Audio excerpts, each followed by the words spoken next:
By now, you all are familiar that we should design either a balanced section or an under-reinforced section. Designing a fractional reinforcement for the adopted or given flanged section will require estimating the neutral axis depth first. In this session, steps to determine flexural reinforcement for a singly reinforced flanged section is given.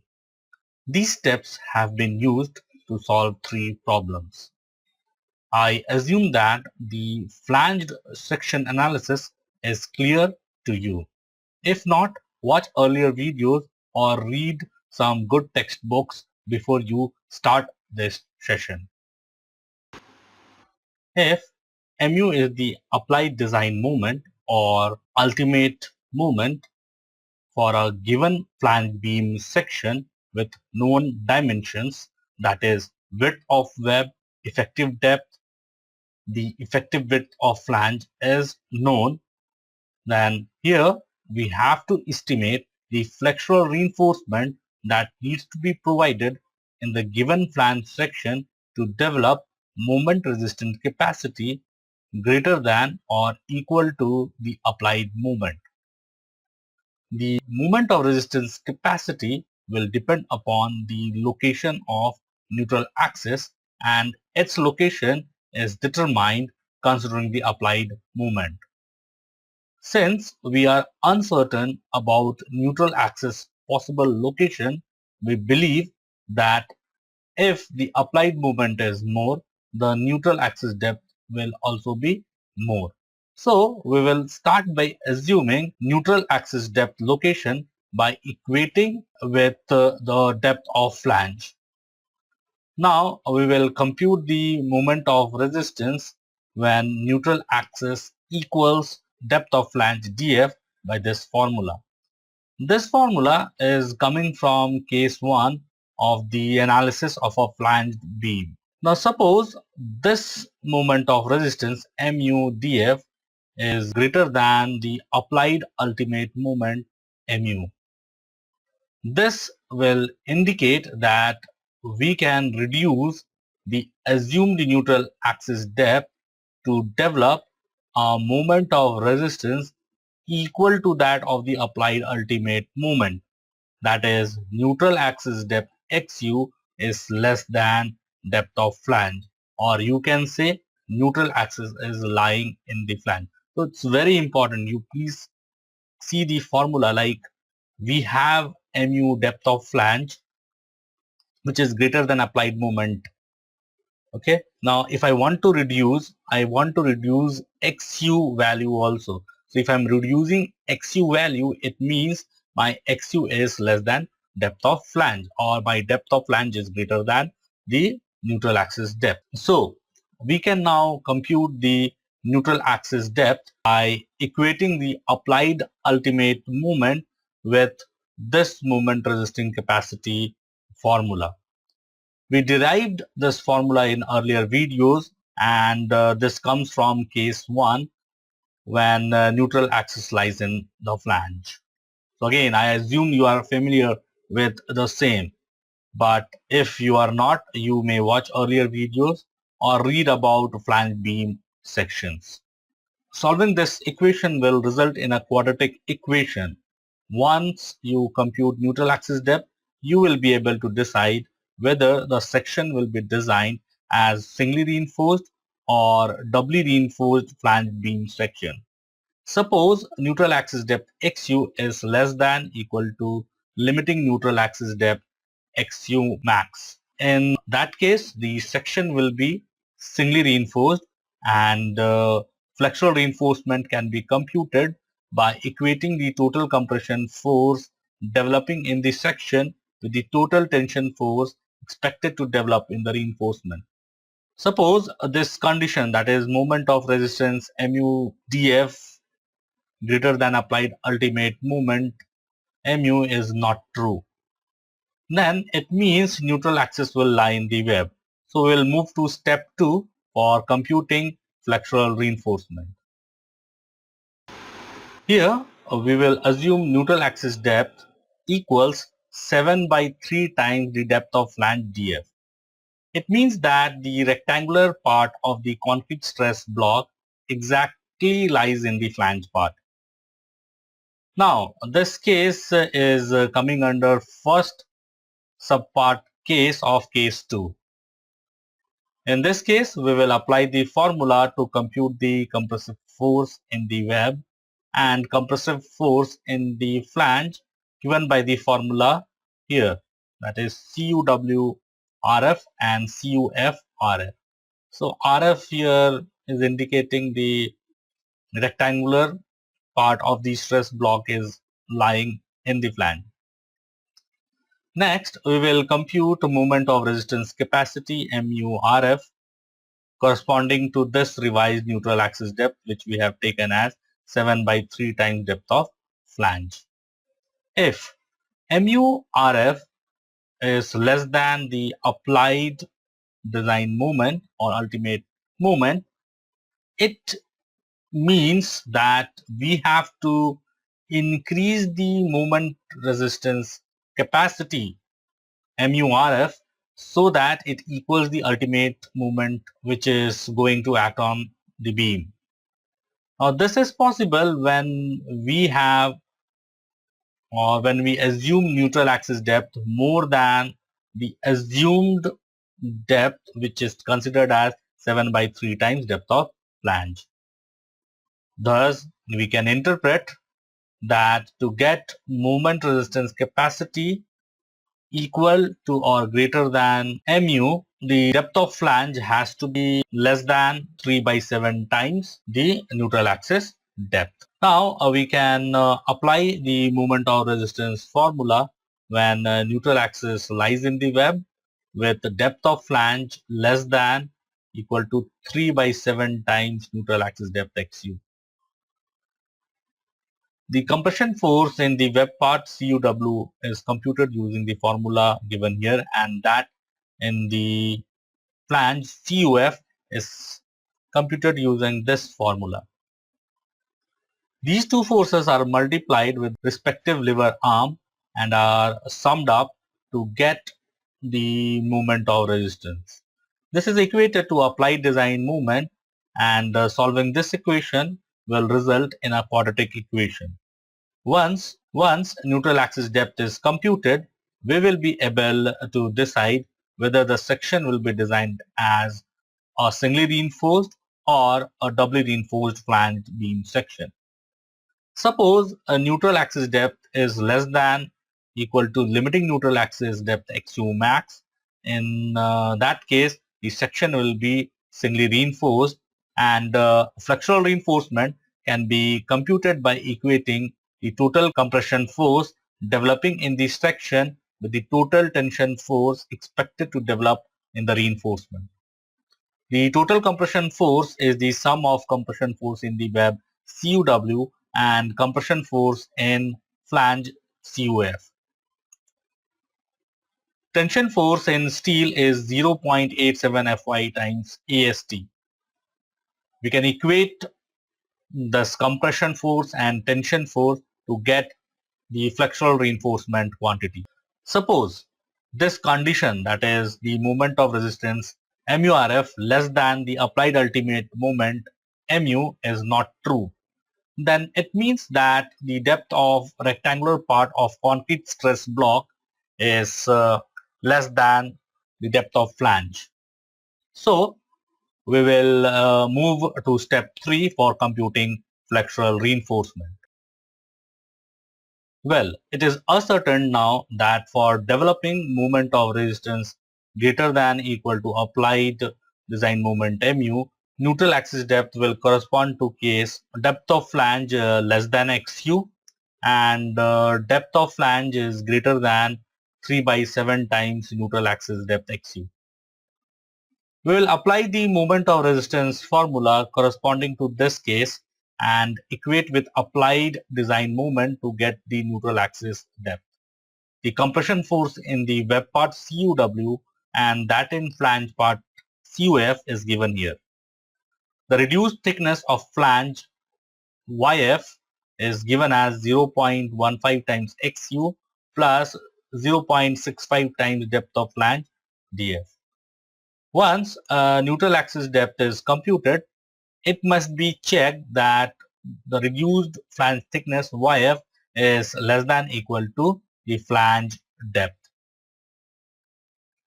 Neutral axis depth comparison with the limiting neutral axis depth xu max will allow deciding whether the section will be designed as singly reinforced or doubly reinforced.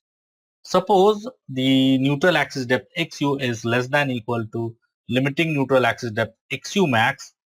In that case, the section will be singly reinforced, and flexural reinforcement can be computed by equating the total compression force developing in the section with the total tension force expected to develop in the reinforcement. The total compression force is the sum of compression force in web CUW and compression force in flange CUF. Tension force in steel is 0.87 Fy AST. Now we can equate this total compression and tension force to get the flexural reinforcement quantity. Let us apply the steps discussed so far to solve numericals requiring to compute flexural reinforcement for flange section. So here is the first question. A T-beam has the following data. Width of flange equals 750 mm, width of beam equals 250 mm, effective depth equals 500 mm, thickness of flange is 90 mm. We have to compute flexural reinforcement so that the beam can resist applied moment of 130 kilonewton meter. Materials to be used are M20 concrete and Fe415 steel. To solve this problem, let us list the data first. Width of flange BF equal 750 mm, width of web BW is 250 mm, effective depth D equals 500 mm, thickness of flange DF equals 90 mm. Since a beam has to resist applied moment of 130 kilonewton, this is the service moment. In limit state of collapse, we design for ultimate load, so applied moment has to be made design moment or ultimate moment mu. This is done by multiplying load factor of 1.5 with the applied moment. Thus, mu equals 1.5 times 130, which is 195 kilonewton meter. Characteristic strength of concrete FCK equals 20 Newton per millimeter square and yield strength of steel Fy equals 415 Newton per millimeter square. For Fe415 steel, the limiting neutral axis depth is 0.48 times effective depth D, and this equals 240 mm. First step is to assume neutral axis depth equal to depth of flange. So xu equal to 90 mm. We will compute moment of resistance MUDF corresponding to this assumed XU with this formula, which is coming from case 1 of neutral axis location. Solving this, we get MUDF as 224.6 kilonewton meter. Since this value 224.6 kilonewton meter is greater than mu, that is design ultimate moment, which is 195 kilonewton meter, it means to develop moment of resistance equals to mu, we need to reduce the assumed neutral axis depth, which is assumed to be equal to depth of flange. Thus, with this logic, we interpret neutral axis lies in the flange, that is depth of flange is greater than the neutral axis depth. Next, we will equate moment of resistance formula for this case with the applied moment mu. Solving this will result in a quadratic equation and we get value of xu as 77.23 millimeter, which is less than xu max. Thus, the flange beam will be designed as singly reinforced section. We will compute flexural reinforcement by equating compression force with tension force, and once we solve this, we will get the tension steel quantity as 1155 millimeter square. We will move to next question.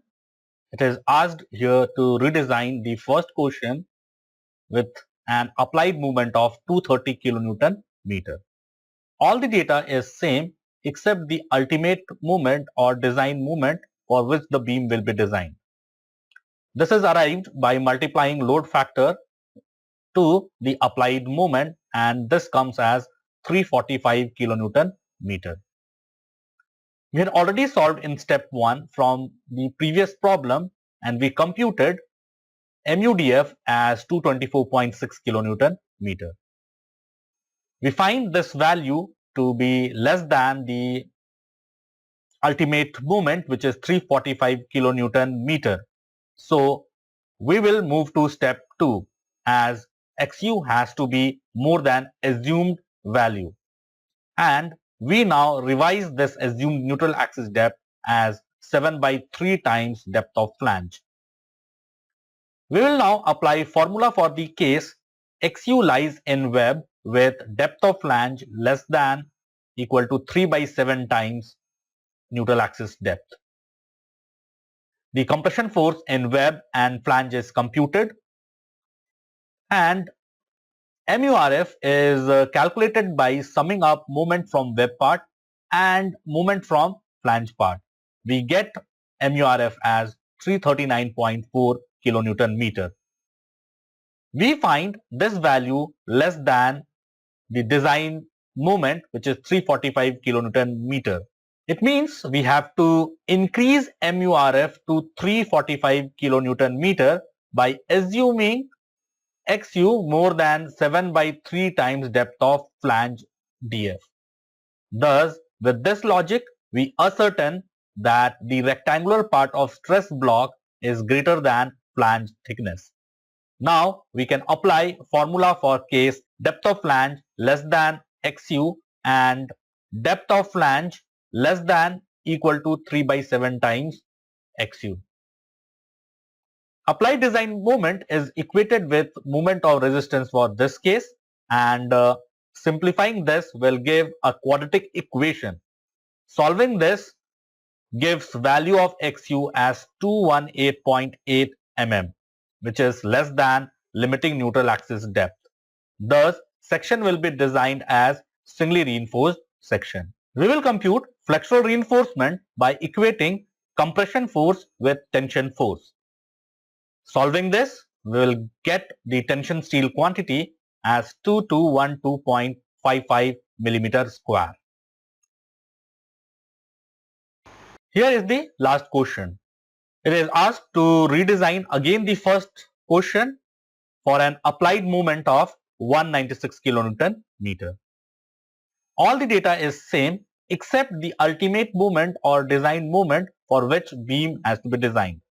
This is arrived by multiplying load factor with the applied moment, and its value is 294 kilonewton meter. We had already solved in step 1 from the earlier problem, and we computed MUDF as 224.6 kilonewton meter. This value is less than the ultimate moment, which is 294 kilonewton meter. So we'll move to step 2 as XU has to be more than assumed value. And we now revise the assumed neutral axis depth as 7 by 3 times depth of flange. We apply formula for this case when XU lies in the web with depth of flange less than 3 by 7 times neutral axis depth. The compression force in web and flange is computed, and MURF is calculated by summing up moment from web part and moment from flange part. We get MURF as 339.4 kilonewton meter. We find this value greater than MU, which is 294 kilonewton meter. It means we have to decrease MURF to 294 kilonewton meter by assuming XU less than 7 by 3 times depth of flange DF. Thus, with this logic, we ascertain that the rectangular part of stress block is less than the flange thickness. Now, we can apply formula for case depth of flange less than neutral axis depth and depth of flange is greater than 3 by 7 times neutral axis depth. Applied design moment is equated with moment of resistance for this case. Value of reduced flange thickness YF is substituted in this equation, and simplifying this will give a quadratic equation. Solving this will give you a value of XU as 158.95 mm, which is less than limiting neutral axis depth. The section will be designed as singly reinforced section. Make a check for reduced flange thickness YF not exceeding thickness of flange. We see YF is less than depth of flange. Now we can compute flexural reinforcement by equating compression force with tension force. Solving this will give the tension steel quantity as 1818.7 mm square.